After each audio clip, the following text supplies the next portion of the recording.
Well, after what happened in midweek, what do you do at that point? Do you kind of go over that, or do you just say, look, you know what mistakes were made, let's kind of look forward and move on instead? What's the approach from your point of view? I think if you look at it, you would do it different every time. From having it in the corner and just kicking it against their man and getting another throw, or even kicking it out for a goal kick to them.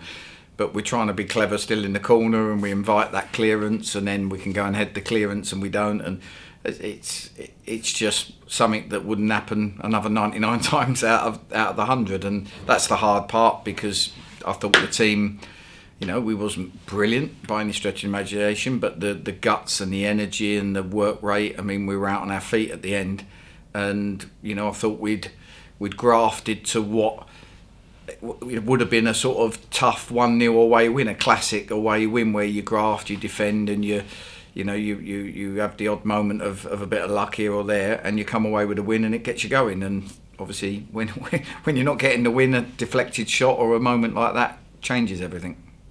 Is that a confidence thing, that when you're into the last few minutes and you're not winning games, that mistakes can creep in? It's almost like a bit of nerves, that you can sense that victory coming and not quite confident about closing it out? Yeah, I don't know about confidence, but it's when you're winning games, winning becomes easier. It happens naturally, and we experienced that last season in spells. And when you're not winning games, winning becomes that little bit more alien and a little bit more difficult. So, when they had a spell, I don't know, it was about 15 minutes to go, where we were sort of camped in our half, it's a false economy. You end up with people getting back in saying, right, let's hold on to what we got. We're winning, and let's see it out. And you have too many people back and not enough doing actual jobs, and you invite pressure. So whereas when you're in a good place and momentum's there and you're winning games of football, you believe you'll go and get the second, and you won't worry about that so much. So of course that comes, and that's not something I can give the team. I did say to them after, carry on being you, don't worry about the results will come. But that's something only winning games is going to put into a group, and obviously that then does sometimes create that little bit of nerves. When you say the players were flat out at the end of the game, in the EFL now they're going to be allowed 5 subs. In the Championship they can name 9, in League 1 and 2 they can name 7. Of course, I know a lot of clubs at your level wouldn't have the luxury to be able to even name that many at times, but is that something you like? I asked for it before the season started. I asked why we were still sticking with 5 subs. The response, I'm pretty sure it's a financial issue from some chairman, but they said that's what was voted, and I asked how many managers were consulted about it, and I wasn't given an answer, and the answer to that was none, because I'm one of the managers. We wasn't consulted about it. I think having 7 subs, even if you're allowed to use 4, gives you an opportunity to put youngsters on the bench if you've got an academy. It gives them opportunities out to players if your squad's a little bit thin.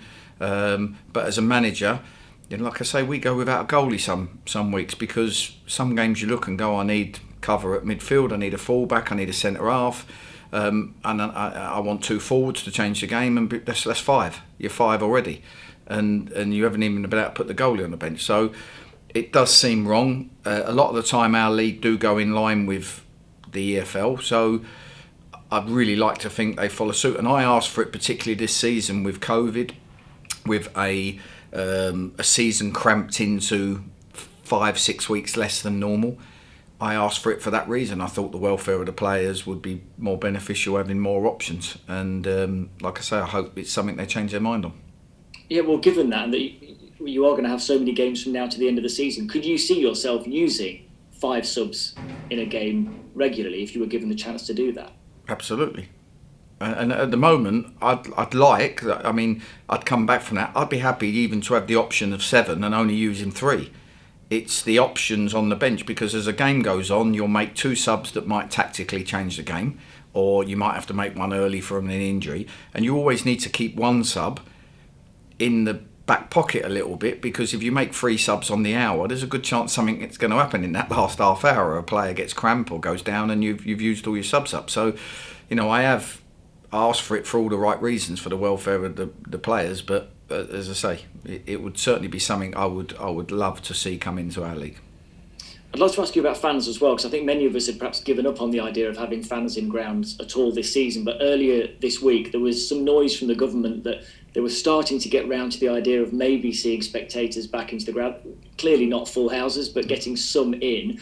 How welcome would that be, even if it was just a smattering of fans around the ground to get some supporters in at some point? It would be great. I get both sides, obviously. You know, we would typically just come in the second wave as the season got going again, so you understand why you couldn't do it and everything that's happened since with lockdown. So, but it is difficult because, you know, you're out there, you're trying to pick up points, trying to win games, but we worked really hard last season on getting that connect between our players, the group and the fans, and I thought we did it compared to the season before with all the difficulties we had. We really built a rapport.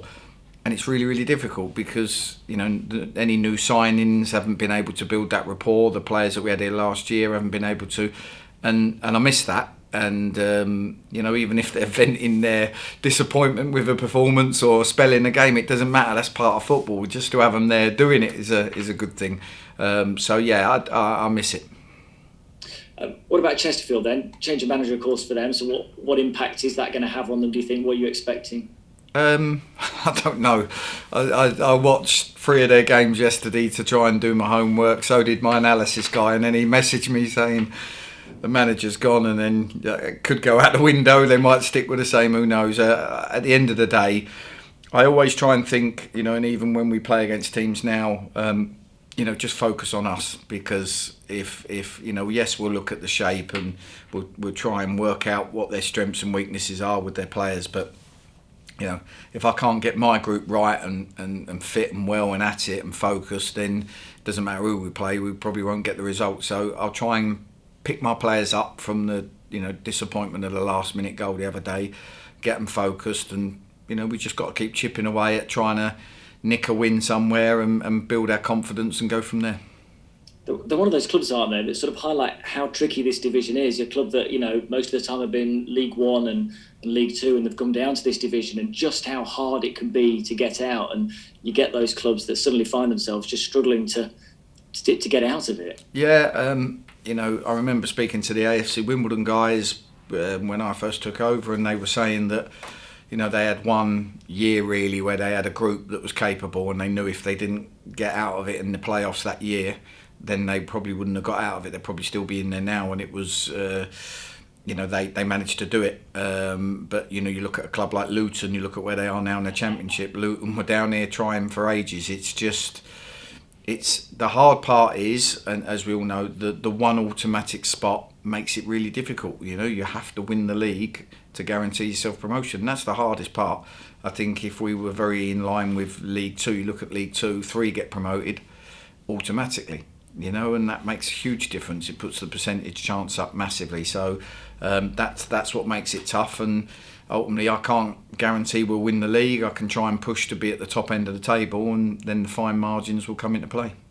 Yeah. Given the strength of the National League, though, at the top end, that'd be fairer, wouldn't it, to kind of match that up a bit more with the divisions above? Yeah, obviously that's been written into the rules. I don't know if it'll ever change and how and what. You know, maybe this pandemic might change football going forward, but as for now, it is what it is, and you have to accept. And I keep saying it, we respect the league totally. Every team's got a different way of playing. Every team asks questions of you. We try to do it one way, other teams try and do it a different way, and all of them work. And, you know, like you saw the other day, you got 3 points in the bag and just 2 mad moments and 20 seconds where you could have done anything that would have stopped that goal going in, and unfortunately we've dropped 2 points. Good stuff, Neal. Thanks very much. Cheers, thank you.